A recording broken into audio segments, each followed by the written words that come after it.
National Broadcasting Company presents Radio City Playhouse, Attraction 11. Hollywood, California, Monday, June 29th. Presents the finest in motion picture entertainment, Academy Award. From Hollywood, Skippy, America's largest selling peanut butter. Cary Grant, Katharine Hepburn, and Jimmy Stewart. And now, Miss Betty Davis. The Lux Radio Theater welcomes you all. Hello everyone, and welcome to Drama and Theater, brought to you by Dwayne Old Time Radio. Before we get to today's drama, if you enjoy what I'm doing, let me ask you to subscribe to my channel. Subscribing is 100% free, and you will receive notifications on new posts. Lastly, if you have a moment, write a short 1 or 2 sentence review or give a rating on your preferred podcast service. A positive review or rating would help me out a lot. And now, on to the show. Oh yeah, and thanks for your support. I really do appreciate it. Hope you enjoy. This week we have Hollywood Star Playhouse and their story, Statement in Full. This episode aired January 15th, 1951. Now, Miss Joan Crawford on the Bromo Seltzer Hollywood Star Playhouse.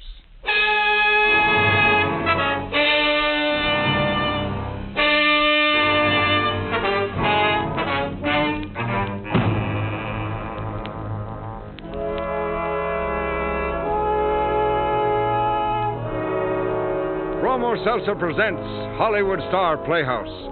Tales of suspense, thrills, adventure by Hollywood's finest writers with Hollywood's top stars. This program is transcribed and is brought to you by Bromo Seltzer, the fast, effective headache help which reminds you to... Fight headache 3 ways. Bromo Seltzer, Bromo Seltzer, Bromo Seltzer, Bromo Seltzer.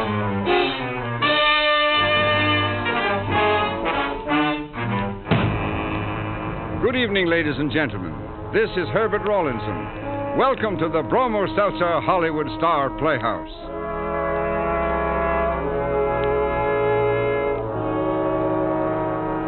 If you could get away with murder, would you? Or is there something higher than man-made laws which would hold you back? Something called conscience? Consider this well as Miss Joan Crawford creates for you the poignant role of June Cordell in Statement in Full.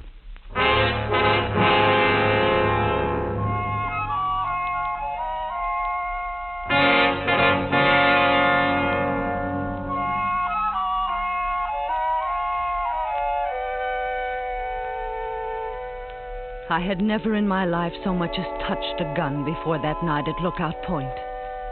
But killing is the easiest thing there is. All you have to do is pull the little trigger, and it's done. Never to be undone.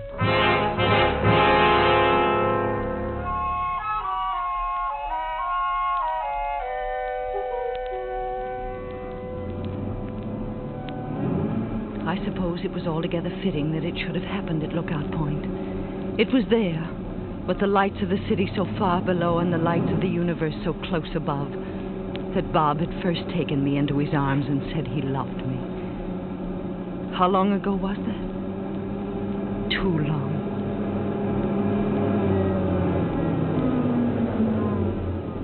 Place is completely deserted tonight. Got it all to ourselves, Joni girl. You know why? Those holdups.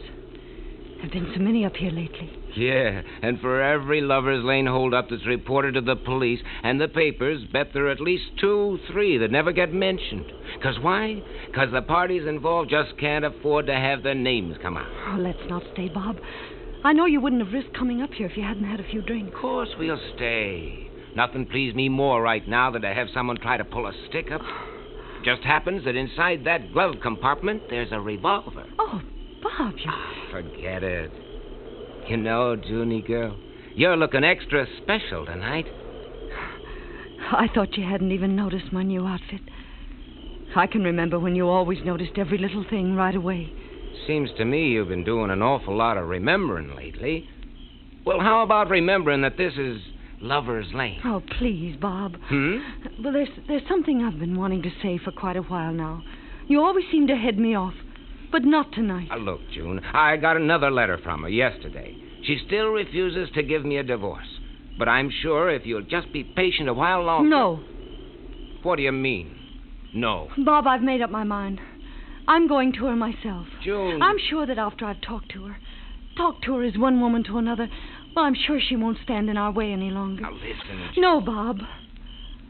So you've made up your mind? Oh, darling, I'm sure it'll work. Please don't be angry with me.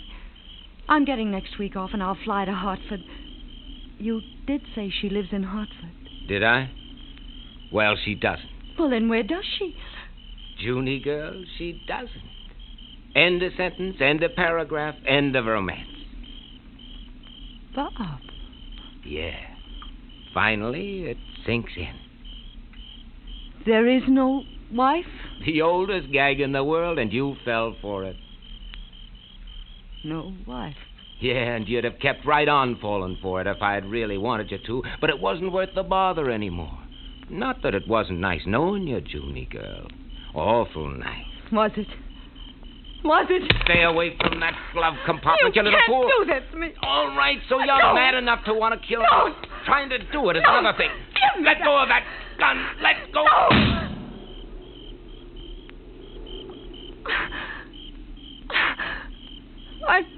I did it. You sure did.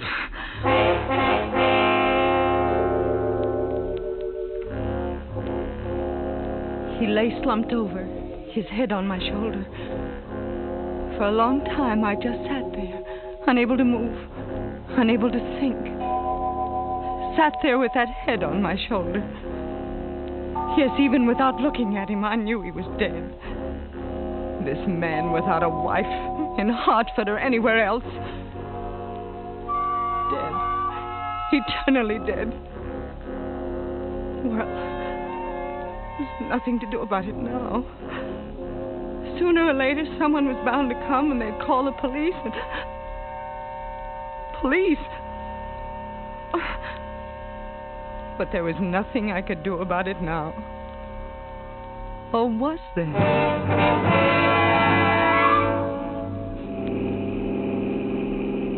Funny how all of a sudden I knew what I had to do. As if I'd been thinking of it all the time. I had to scuff up the gravel beside the door on the driver's side of the car as if there'd been a struggle with someone. And I had to get rid of the gun. The reservoir was as good a place as any. And above all, I had to go on living as innocently as if I had never pulled the trigger.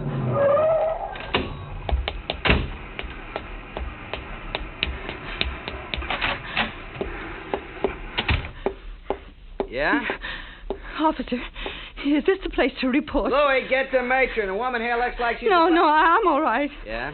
I was up at Lookout Point with my fiancé, and a man tried to hold us up, and Bob tried to grab his gun. More people get killed that way. Where? Outside in the car. Matron! Where is that matron?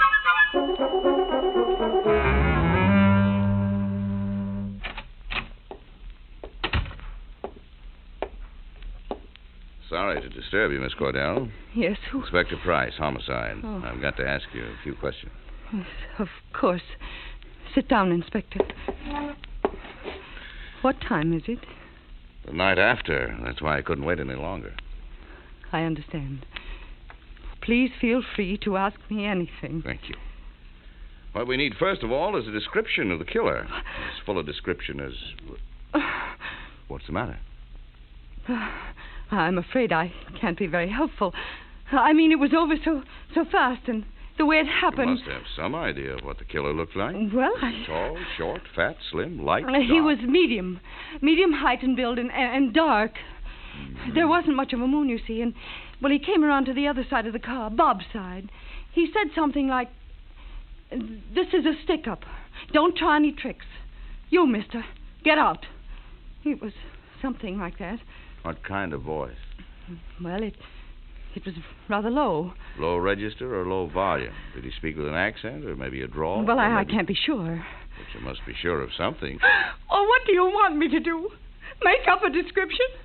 Don't you think I'm as anxious as you are to see the man who killed Bob? But it wouldn't help any to describe the wrong man. No, it wouldn't. Well, maybe it'll come to you later. Yes. If it does, I'll call you right away. Thanks. Oh, Miss Cordell. Yes. Curious thing about the bullet that killed Bob Morgan. Curious? Happens to be a .32-20. I'm afraid that doesn't mean a thing to me. Don't run into many .32-20s, which makes it that much more curious that Bob Morgan should own one. Bob had a gun? He never mentioned it to me. Then you wouldn't know. Know what?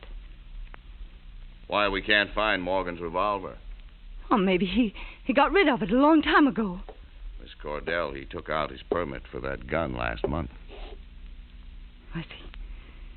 I'm sorry, but I can't help you about the gun either, Inspector. Well, one more thing. Oh, please. I'm sorry. What is it? How long had you two been engaged? Almost a year. A year next Tuesday. No wedding date, though. Huh? We were keeping it a secret. But it was set for next Tuesday.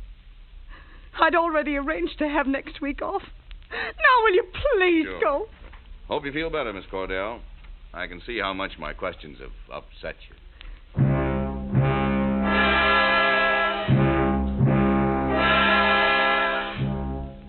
He suspected me. It was as plain as if he'd come right out and said it. And if I didn't do something to divert his suspicion, he'd keep at it until he found out the truth. Divert his suspicion. But how? Sorry to have to bring you here right from the hospital, Miss Cordell. That's all right, Inspector. Show up room's just down the hall. Will there be many? Stage full. Right in here. Thank you. How about sitting here, Wherever you think best. They're bringing them in from the lockup now. Only be a minute. Inspector. Yes? It's true, isn't it, that sometimes a witness who can't describe someone can identify him instantly on sight? Oh, yes. Still haven't been able to trace that .32-20 revolver that belonged to Bob Morgan, though. Really? And there are those scratches. What scratches? Oh, didn't I tell you? There were some scratches on the right hand and wrist of the victim. Fresh scratches. Oh, I think I can explain that. You see, I have a kitten, and when Bob stopped by to get me, she scratched him. Those scratches, Miss Cordell, were inflicted within a minute or two of his death. Well, then it probably happened during the struggle. Right. What puzzles me, though, is that's why a man should have such long fingernails. Here they come. The moment he mentioned the scratches, I knew I was going to do it. I suppose I'd really known it all along. And maybe it wasn't so unforgivable after all. The thing to do was pick a man who was obviously a criminal, obviously an enemy of society. Why, I might even be doing society a favor. All right, now pipe down. Inspector. Yeah? Number 8. Could he say something? Number 8?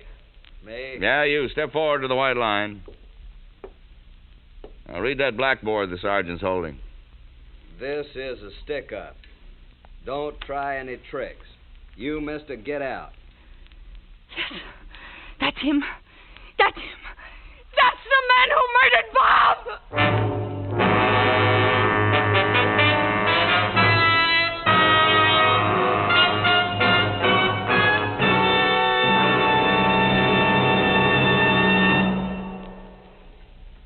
Bromo Seltzer, famous for fast, effective headache help, is bringing you Hollywood Star Playhouse. Tonight starring Miss Joan Crawford in Statement in Full. Headache 3 ways. Bromo Seltzer, Bromo Seltzer, Bromo Seltzer, Bromo Seltzer.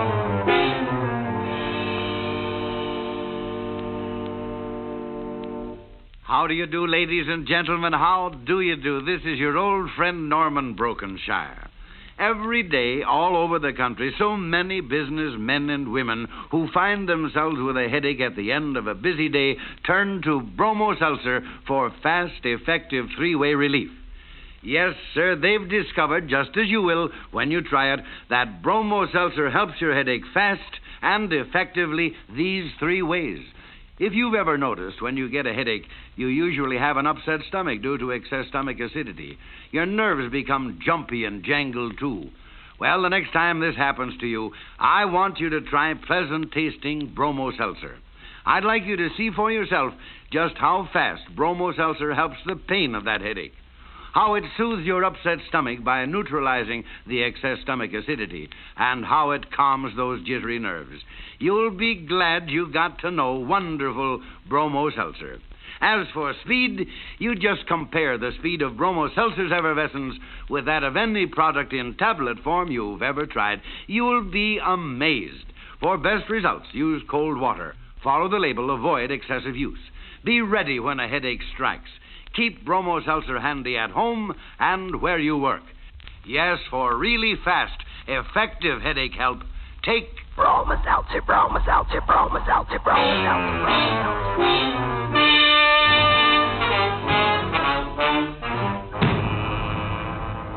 And now, Act 2 of Statement in Full, starring Miss Joan Crawford.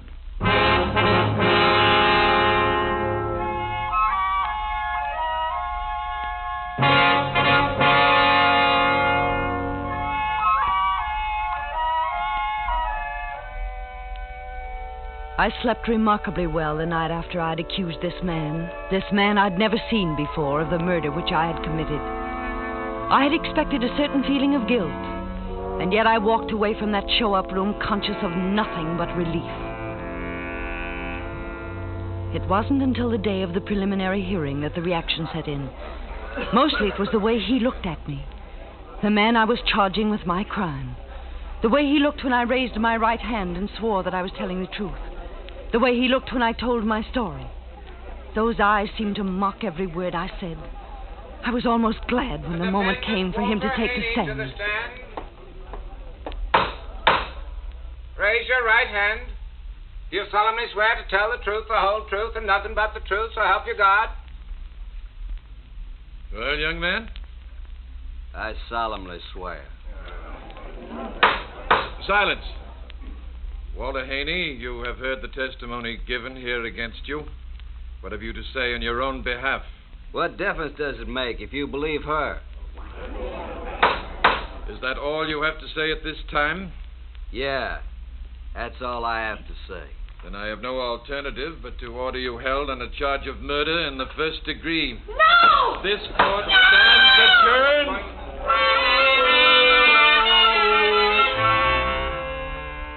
The woman who cried out was sitting alone far back in the courtroom. I realized now that I'd been aware of her all the time. Had been watching her even. Why? There was nothing different about her except, well, a sort of tension. Otherwise, she might have been just another of those plain, nondescript, graying women who seemed drawn to courtrooms by nothing more than morbid curiosity. But that cry of hers, I couldn't get it out of my mind. By 10 o'clock that night, I was feeling so jittery that I practically jumped when the doorbell rang. Even before I opened the door, I knew who it was going to be. May I come in? Who are you? Don't you really know? Only that you're the woman who... Well, in court this afternoon, you...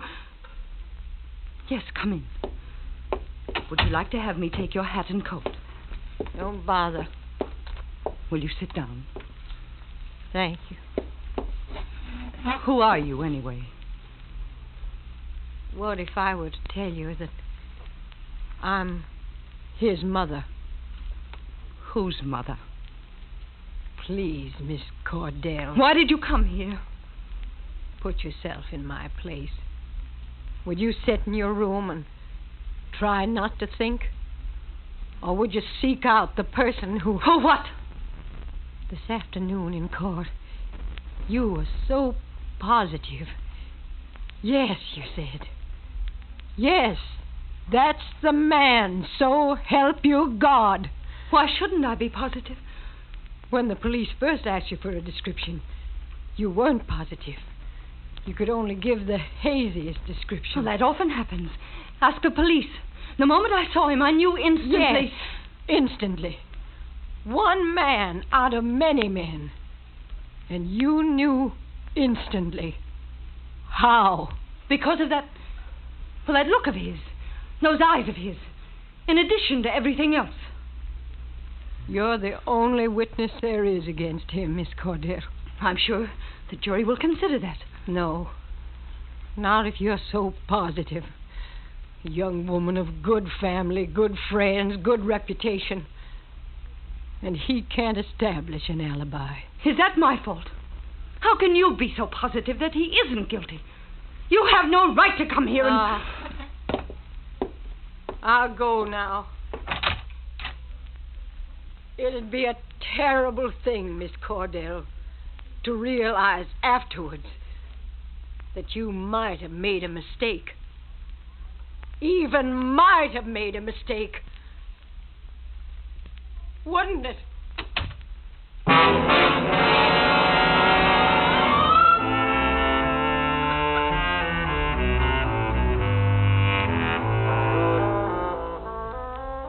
I dreamt that night that I was at Lookout Point again, and everything repeated itself, just as it had happened that night, except for one thing. Just as I pulled the trigger, I caught sight of somebody watching. It was the woman. And she looked at me sadly and said, "And for this they'll execute my son."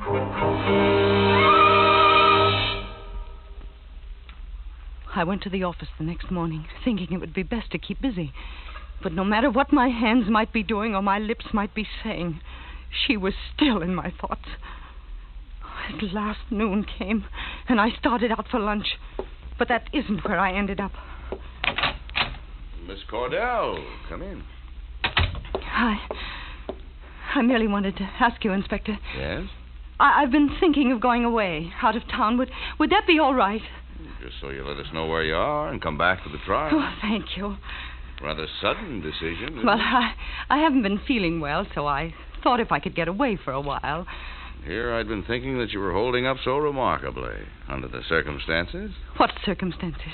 Well, after all, when a woman loses the man she loves, especially the way you did, then, too, I know it isn't easy to have to sign a death warrant. Did you have to say that? All I'm trying to do, Miss Cordell, is explain to you that I understand what you're going through. Inspector, this man... Walter Haney? I know that under the law, his previous record of crime can't be introduced into this case. But he does have a record, doesn't he? Make you feel any better if he did? What do you mean? Feel any better? You've got it bad, haven't you? Usually this doesn't happen until afterwards, when the prisoner keeps denying right up to the end that he did it. And, well, there's still time. Time for what? Well, find the gun, let's say. I know how that'd make you feel, even though you're as positive in your accusation as if your own life depended on it. I couldn't get away from there fast enough. I couldn't get out of town fast enough. I had to put everything behind me, far, far behind me, until I could get hold of myself again, until I could see things again as I'd seen them once before. 50 miles, and I was able to relax my grip on the steering wheel. 100 miles, and I was wondering whatever had come over me to make me act like that. Nothing had really happened. Nothing had really changed. I was still safe, and I would always be safe, unless I gave myself away. Why, this man, this Walter Haney, he didn't even have an alibi. He'd be convicted, and that would be the end of it. Except for that woman, of course. Well, I felt sorry for her. But I felt sorrier for myself. She shouldn't have had such a son.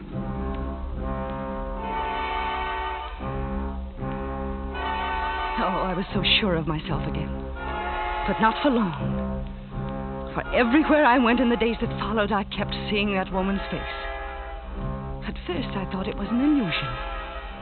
But no, I saw her. She even touched me while I was shopping in a department store. I saw her through the window of a restaurant while I was eating, and at a crowded intersection while I was waiting for the signal to change. And though I fled from one city to another, from one state to another, it happened again and again and again. Until at last I came to realize that it was no use trying to run away. That it would never be any use.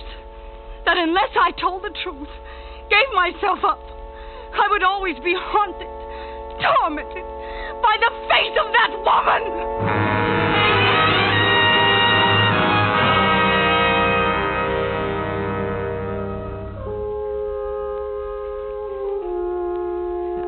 The statement of my own free will.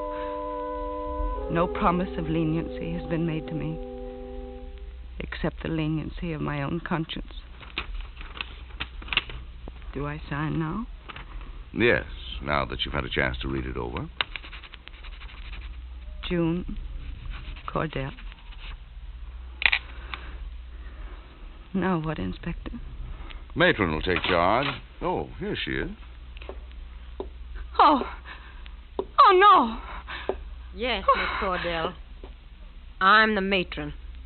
You're the matron? But you said... I said, what if I were to tell you that I'm his mother? So that's... I was sure all along that you were guilty. So that's... But I had no way of proving it. Well, Bertha here has a flair for the dramatic. The part about having you see her in crowds wherever you went was her own touch. Anyway, that man I accused won't have to die now. As a matter of fact, he will. You see, he's been up for extradition all the time. State of Illinois wants him for murder. So he'll die anyway? And I'll have... Oh, that's good. Oh, that's good.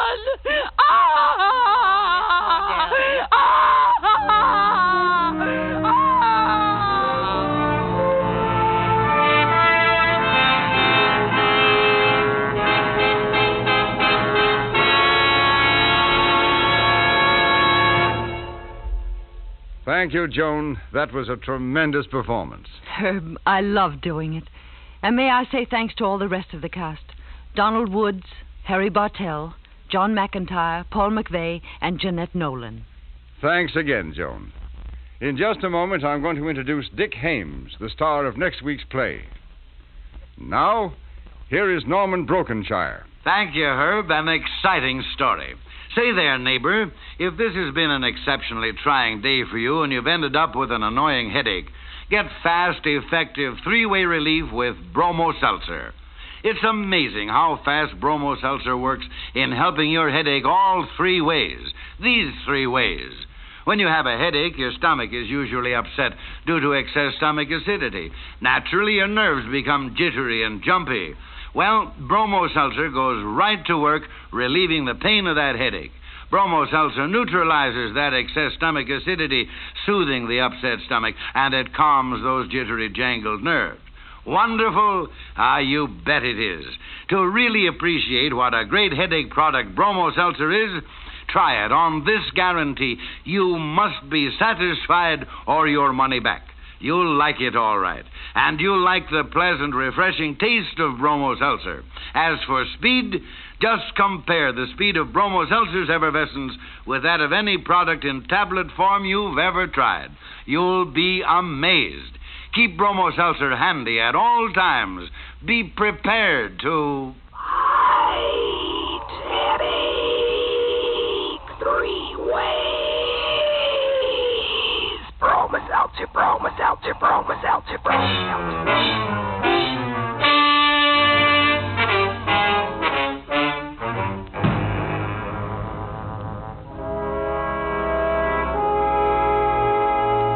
Joan Crawford can soon be seen in the Warner Brothers production, Goodbye, My Fancy. Tonight's play was written especially for Miss Crawford by Maurice Zim, with music composed and conducted by Jeff Alexander. The entire production is under the direction of Jack Johnstone. And now here is the star of next week's thrilling story on Hollywood Star Playhouse, Mr. Dick Haymes. If you know baseball, you remember my name, Dyson. Rabbitfoot Dyson. And as long as I had Baby, my Rabbitfoot, nothing could go wrong. But I'm in a jam now. I'm a killer and they're closing in on me. And Baby, I can't find Baby. Then it's Rabbitfoot next week and it sounds like a honey. Thanks, Dick. On tonight's program, all characters and incidents were fictitious. Any similarity to actual characters or incidents is purely coincidental. This program was transcribed. And now this is Herbert Rawlinson saying good night for all of us here on the Hollywood Star Playhouse, and for Bromo Seltzer, the fast, effective headache help in the familiar blue bottle. Bromo Seltzer, Bromo Seltzer, Bromo Seltzer, Bromo Seltzer, Bromo Seltzer, Bromo Seltzer.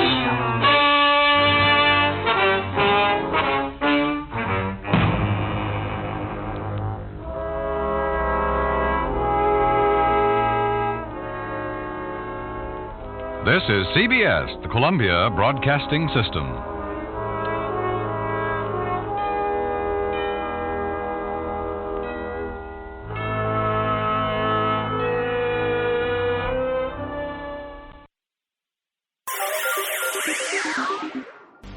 Thank you for listening, and I hope you enjoyed.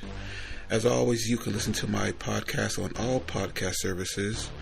You can also go to my website, otr.duane.media, to listen to all of my podcasts.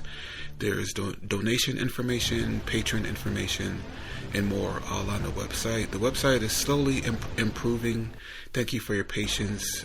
It takes a while to update and add information to the website, but it's getting there. You can also find me on Instagram, duane.otr. You can also email me if you want, info@otr.duane.media. Hope you enjoyed, and until next time, stay safe, wish you well, and as always, peace.